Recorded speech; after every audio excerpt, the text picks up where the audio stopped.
Good afternoon. This is Knowledge Time. Welcome, alchemists. Today I'll be reading from the book The Laws of Human Nature by Robert Greene. Today is a new chapter. I'll be reading from chapter 7.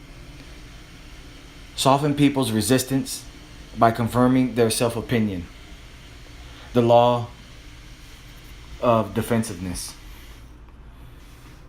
Life is harsh and people competitive. We naturally must look after our own interests. We also want to feel that we are independent, doing our own bidding. That is why when others try to persuade or change us, we become defensive and resistant. To give in challenges our need to feel autonomous. That is why to get people to move from their defensive positions, you must always make it seem like what they are doing is of their own free will.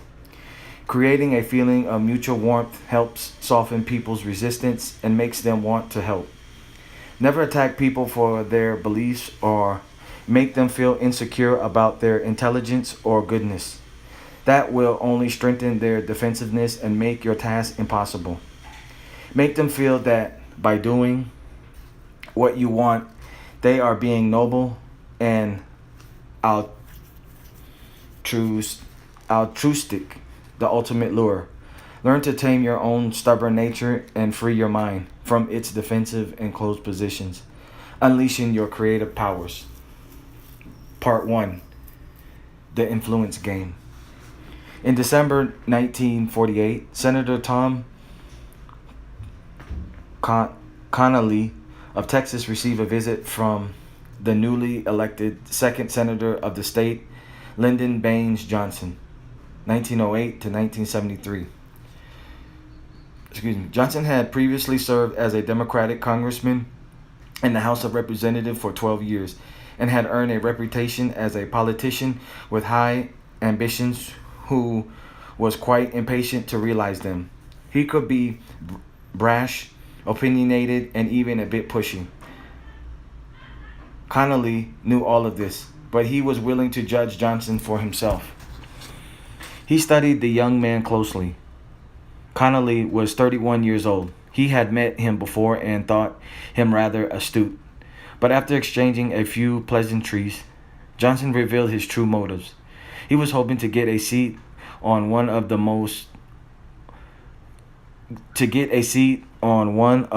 the three most prestigious committees in the Senate: Appropriations, Finance, or Foreign Relations. Connally served on two of them as a senior member. Johnson seemed to suggest that as a fellow Texan, Connally could help him get what he wanted. Connally felt that Johnson clearly did not understand how the senatorial system worked, and he decided to put him in his place right then and there, acting as if he were doing Johnson a great favor. He offered to help him get a seat on the Agriculture Committee. Knowing full well Johnson would find this insulting, he was among the least coveted of all committees. Thrusting the knife in deeper, Connally said that he had followed Johnson's senatorial campaign and had heard him exclaim numerous times that he was a friend of the farmer. Here was his chance to prove it. The Agriculture Committee would be a perfect fit. Johnson could not hide his displeasure and squirm uncomfortably in his chair. And then Lyndon Connally concluded, after you've been in the Senate for a while, then you get on the Foreign Relations or Finance Committee and render a real public service. And by for a while, Connally meant a good 12 to 20 years. The usual time it took for any senator to amass enough influence. It was called seniority, and that was how the game was played. It had taken Connally himself 20 years to get his plum committee positions. Over the next few weeks, word quickly spread among senators that Johnson was someone to keep an eye on. a potential hothead, and so it was a pleasant surprise when many of them saw and met him for the first time after he was officially inaugurated. He was not at all what they had expected. He was the picture of politeness and very deferential. He would often come to visit them in their offices. He would announce himself to the secretary in the outer office, then patiently wait there until called in, sometimes for an hour. He didn't seem bothered by this. He busied himself by reading or taking notes. Once inside, he'd ask the senator about his wife and family or his favorite sports team. He had clearly done his homework on the senator in question. He could be quite self-depreciating. He'd often first introduce himself as Landslide Lyndon, everyone knowing he had won his Senate seat by the slimmest of margins. Mostly, however, he came to talk business and get advice. He'd ask a question or two about some bill or bit of senatorial procedure and would listen with a focus that was striking and charming, also like a child. His large brown eyes would stay fixed on the senator in question, and with his chin resting on his hand, he would occasionally nod and every now and then ask another question. The senators could tell he was paying deep attention because invariably he would act on their advice or repeat their very words to someone else, always crediting the senator who had spoken them. He would leave with a gracious thank you for their time and for the invaluable education they had provided.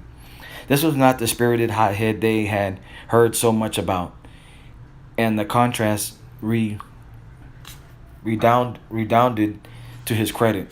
The senator saw him most often on the Senate floor, and unlike any other member of the institution, he attended every session and sat almost the whole time at his desk. He took copious notes. He wanted to learn everything about senatorial procedures, a dull affair, but one that seemed to captivate him. He was far, however, from being a dullard. When senators encountered him in the hallway or in the cloakroom, he always had a good joke to tell or some amusing anecdote. He had spent his early years in rural poverty, and although he was well educated, his language had some of the color and biting humor of the Texan farmer and migrant worker. The senators found him amusing. Even Tom Conley had to admit that he had somehow misread him. Older senators, referred to at the time as old bulls, particularly came to appreciate Lyndon Johnson. Although they held positions of great authority based on their seniority, they often felt insecure about their age. Some were in their 80s, and their physical and mental capacities. But here was Johnson visiting their offices frequently, intent on absorbing their wisdom. One older Democrat senator in particular took to Johnson, Richard Russell of Georgia. He was only 11 years older than Johnson, but he had been serving in the Senate since 1933 and had become one of its most powerful members.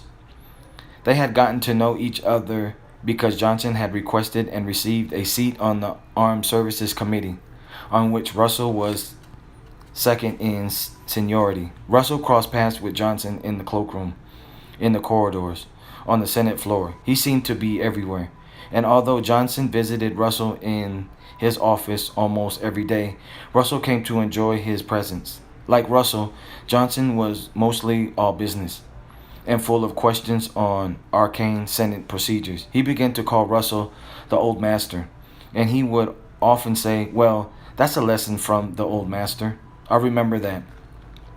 Russell was one of the few senators who had remained a bachelor. He never admitted he was lonely, but he spent almost all of his time at his Senate office, even on Sundays, as Johnson would often be in Russell's office discussing some matter until the evening. He would sometimes invite Russell over for dinner at his house, telling him that his wife, Lady Bird, was an excellent cook, particularly good with Southern dishes.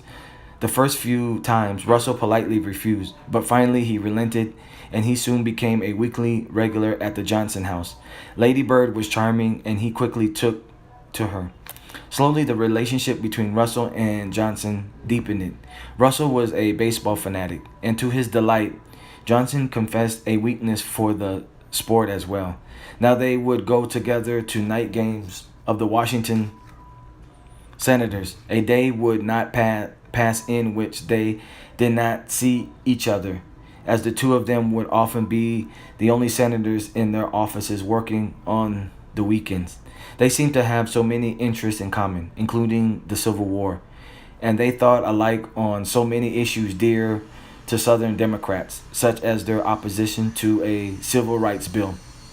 Soon, Russell could be heard touting the junior senator as a can-do young man with a capacity equal to his own for hard work. Johnson was the only junior senator over his long career whom he referred to as a discipline.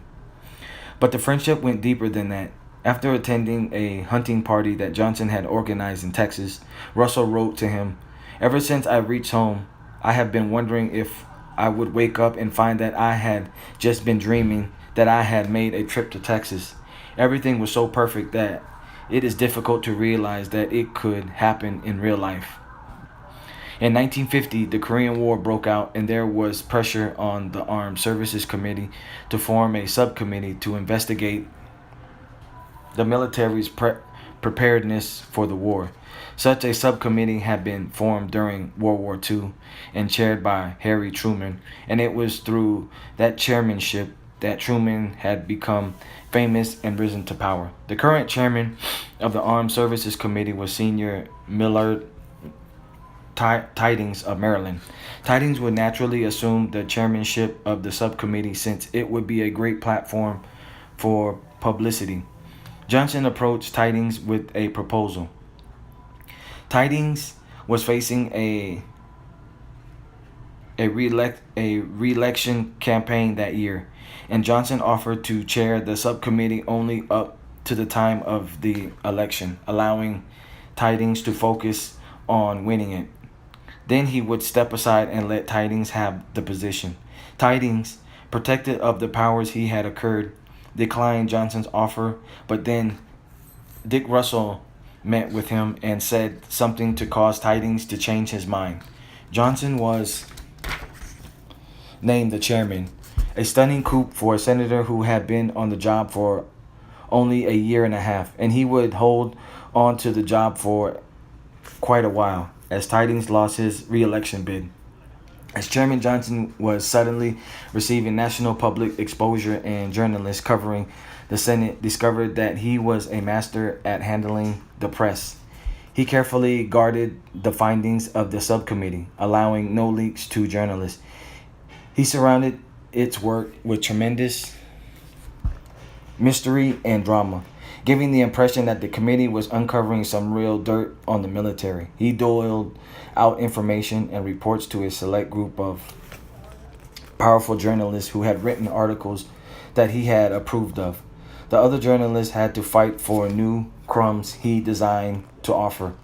The junior senator began to fascinate the press corps. He was tough yet sympathetic to the journalist's job, and most important, he knew how to give them a good story. Soon some of them were writing about him as a zealous patriot, a future political force to be reckoned with. Now Russell could properly defend his elevation of Johnson. The senator from Texas had done a great job and had finally gotten the Senate some positive publicity. In May and June of 1951, Johnson and Russell worked closely together on the recall of General MacArthur from Korea. Now Russell had a first-hand view of Johnson's staff, and he was astounded at how efficient it was, larger and better organized than his own. It made Russell feel out of step with the times, but Johnson, as if sensing his thoughts, began to help Russell build his own modern staff. He gave him complete access to the legal and public relations teams he had developed, showing Russell how helpful they could be. As Johnson worked with him on this, the bond between them grew even tighter. One day, Russell told a reporter that Lyndon Johnson could be president and would make a good one. The reporter was flabbergasted. It was unlike Russell to ever pay such a compliment. One spring day in 1951, Senator Hubert Humphrey of Minnesota was waiting to catch the subway to the Capitol when Lyndon Johnson suddenly approached him and suggested they ride together and talk. Such words were like music to Humphrey. He almost couldn't believe Johnson was sincere in the offer. Humphrey had joined the Senate at the same time as Johnson, and he had been considered the bigger star, a charismatic liberal who could be president one day. Humphrey, however, had a problem that had completely impeded his rise to the top. He believed so stridently in liberal causes that he had alienated almost everyone else. In his first speech to the Senate, Humphrey criticized the institution for its slow pace of change and its cozy atmosphere. Soon he was paid back in kind. Re- rele- Relegated to the worst committees. The bills he introduced went nowhere. When he would walk into the Senate cloakroom, he would be shunned by almost everyone. As this ostracism got worse, Humphrey felt increasingly depressed and despondent. Sometimes driving home from work, he would pull over and cry. Excuse me. His career had taken a very wrong turn. In the subway car together, Johnson praised him effusively. "Hubert," he told him, "you have no idea what a wonderful experience it is for me to ride to the Senate chamber with you. There are so many ways I envy you. You are articulate. You have such a broad range of knowledge." Feeling relieved to hear this, Humphrey was then surprised by the vehemence of Johnson's criticism that followed. "But God damn it, Herbert, you're spending so much time making speeches that there is no time left to get anything done." Humphrey needed to be more pragmatic, fit in better. When they finally parted, Johnson invited Humphrey to stop by his office one day for drinks. Humphrey soon became a regular visitor, and this Southern senator, quite loathed by Northern liberals as the darling of the conservative Russell, enthralled him. First, Johnson was immensely entertaining. Everything he said was accompanied by some folksy anecdote, often a body nature, but always teaching some wicked lessons. Sitting in his office, the drinks being lavishly poured, he would instigate bouts of laughter that would reverberate through the corridors. It was hard to resist a man who could put you in a good mood. He had incredible presence, as Humphrey later wrote. He'd come on just like a tidal wave, sweeping all over the place. He went through walls. He'd come through a door and he'd take the whole room over. Second, he had such invaluable information to share. He taught Humphrey all of the intricacies, tongue-tied, of Senate procedure, and the knowledge he had occurred about the physiological weaknesses of various senators through close observation. He had become the greatest vote counter in the history of the Senate, able to predict the results of almost any Senate vote with astounding accuracy. He shared with Humphrey his vote counting method. Finally, he taught Humphrey the power he could have by compromising, by being more pragmatic and less idealistic. He would share with him stories about FDR, Humphrey's heroes, when Johnson was in the House of Representatives. He had become close friends with the president. FDR, according to Johnson, was a consummate politician who knew how to get things done by retreating tactically and even compromising. The subtext here was that Johnson was really a closet liberal who had idolized FDR and who wanted just as much as Humphrey to pass a civil rights bill. They were both on the same side, fighting for the same noble causes.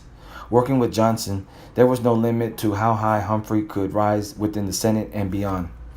And Johnson had correctly guessed Humphrey had presidential ambitions.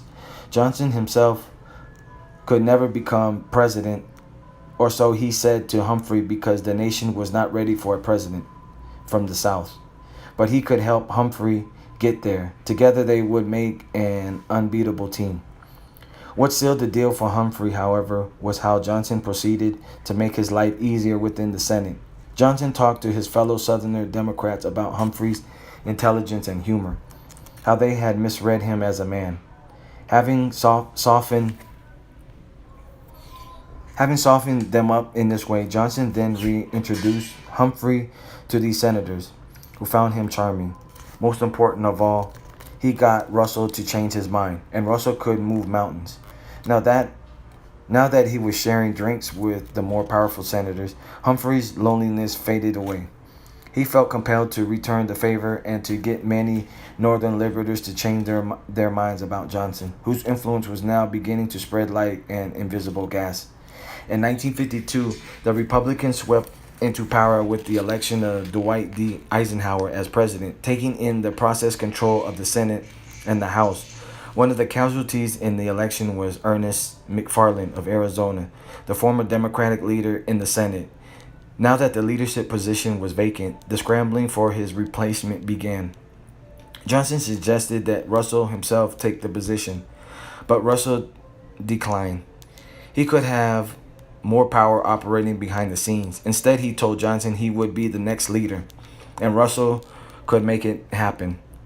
Johnson, acting surprised, said he would consider it, but only if Russell would remain the old master and advise Johnson every step of the way. He did not have to say another word. Within weeks, Russell had essentially helped secure him the position, and it was a remarkable coup. At the age of 44, Johnson was by far the youngest leader in the history of either party. Several weeks into his position, Johnson came to Russell with a most unusual request. Positions on key committees had been based for decades on seniority, but what this meant was the committee chairmen were often not up to the job. Men in their 70s and 80s had ideas that were rooted in the past.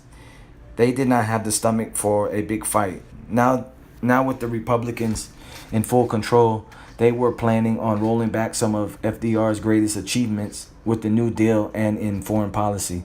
It was going to be a rough 2 years until midterm elections. Johnson wanted the power as the leader of the Senate Democrats to alter the committee landscape.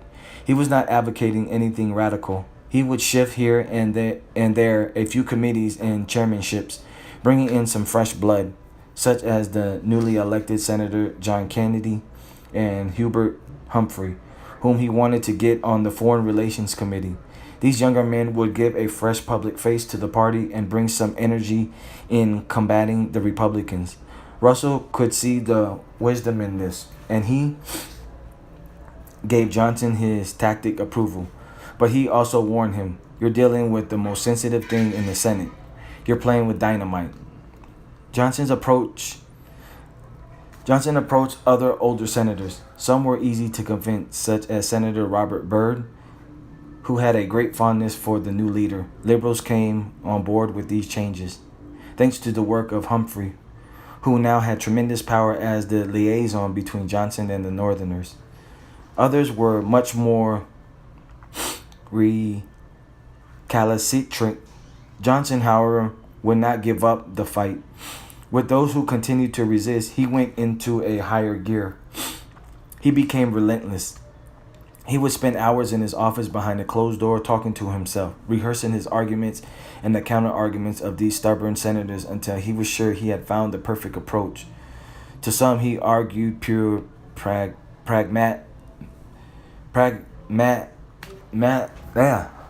pure pragmatism, the need to defeat the Republicans at all costs. With others, he reached back to the glory years of FDR.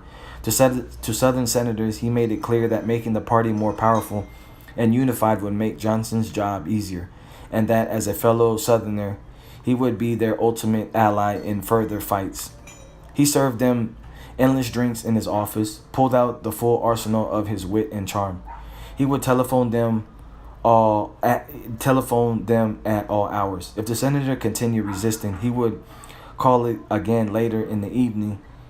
He never argued with vehemence or tried to force the issue. He saw their side. He offered numerous quid pro quos. Eventually, as one senator after another relented, he got the last holdouts to cave in. Somehow Johnson was now someone to fear. If they did not give in and remained one of the few holdouts, clearly he could make their lives miserable over the next few years. When it finally became public, the Republicans and the press were astounded at what Lyndon Johnson had accomplished. In a matter of weeks since assuming the leadership position, he had gained unprecedented power. He he not he not the seniority system controlled committee appointments. He was now the undisputed master of the Senate, and the byword among his colleagues was, "Let Lyndon do it." Drawn into his sphere of influence was the most unlikely cast of characters, from Dick Russell to Herbert Humphrey. But the most astonished person of all must have been Senator Tom Connally himself. In 4 short years, Johnson had not only risen to the top, but had gained control of the Senate Democrats through a slow and steady campaign of accumulating influence, far surpassing the power Connally had accrued in over 20 years of service. Wow. Interpretation. From the beginning of his political career, Johnson had a single ambition: to one day become President of the United States. To get there, he needed a relatively swift rise to prominence. The younger he reached leadership positions, the more time he would have to spread his name and gain leverage within the Democratic Party. Elected to the House of Representatives at the age of 28, he seemed on track to get what he wanted, but in the House, his career got bogged down. The place was so big and complex, and he was not good at dealing with large groups.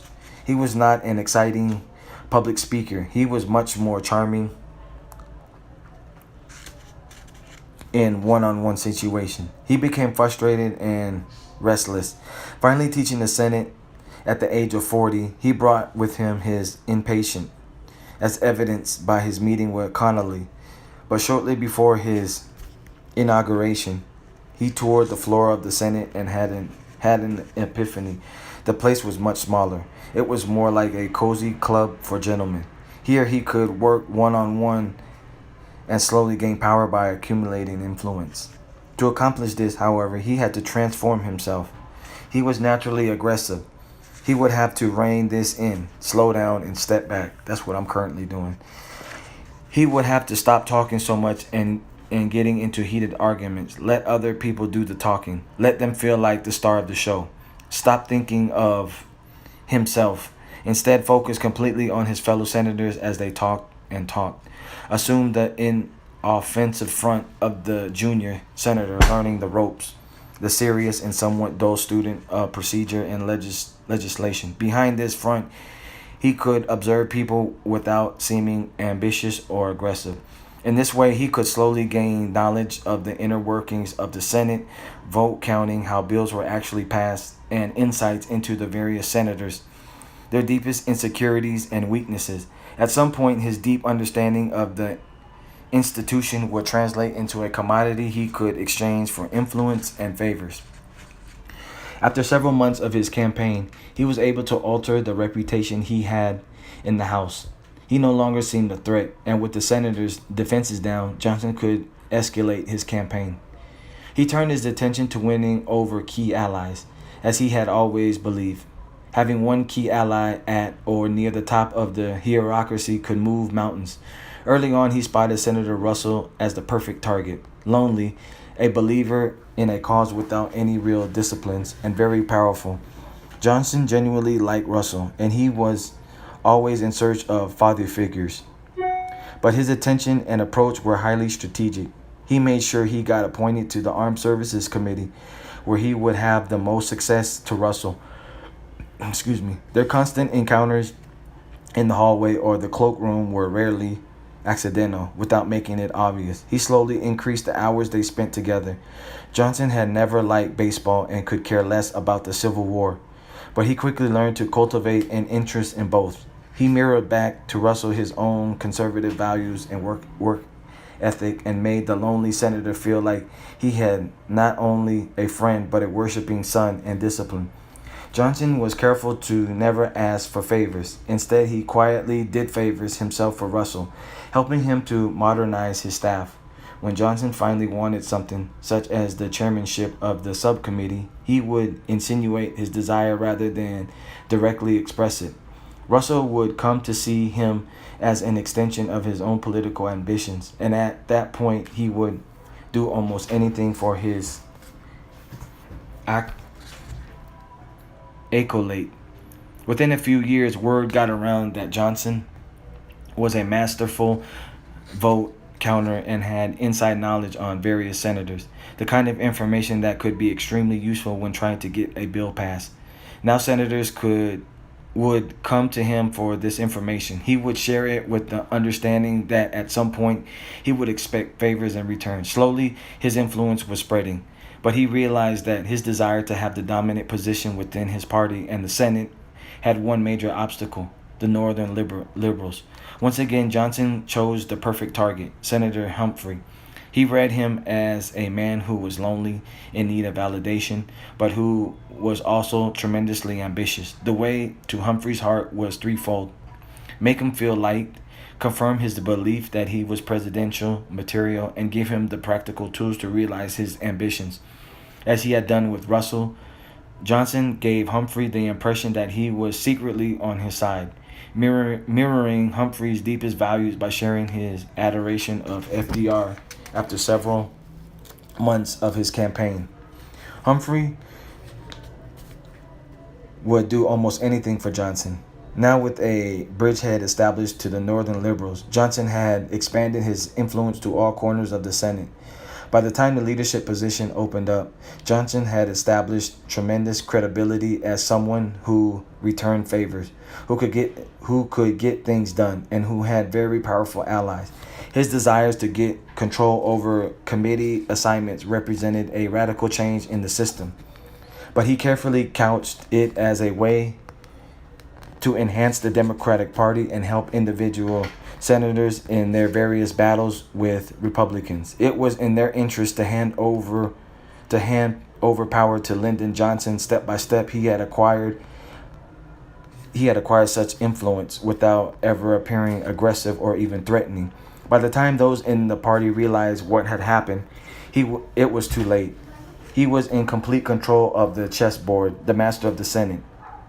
Understand, influence over people and the power that it brings are gained in the opposite way from what you might imagine. Normally, we try to charm people with their own ideas, showing ourselves off in the best light. We hype our past accomplishments. We promise great things about ourselves. We ask for favors, believing that being honest is the best policy. What we do not realize is that we are putting all of the attention on ourselves. In a world where people are increasingly self-absorbed, this only has the effect of making others turn more inward in return and think more of their own interests rather than ours. As the story of Johnson demonstrates, the royal road to influence and power is to go the opposite direction. Put the focus on others. Let them do the talking. Let them be the stars of the show. Their opinions and values are worth emulating. The causes they support are the noblest. Such attention is so rare in this world, and people are so hungry for it, that giving them such validation will lower their defenses and open their minds to whatever ideas you want to insinuate. Your first move then is always to step back and assume an inferior position in relation to the other. Make it subtle. Ask for their advice. People are dying to impart their wisdom and experience. Once you feel that they are addicted to this attention, you can initiate a cycle of favors by doing something small for them, something that saves them time and effort. They will instantly want to reciprocate and will return the favor without feeling manipulated or pushed. And once people do favors for you, they will continue to work on your behalf.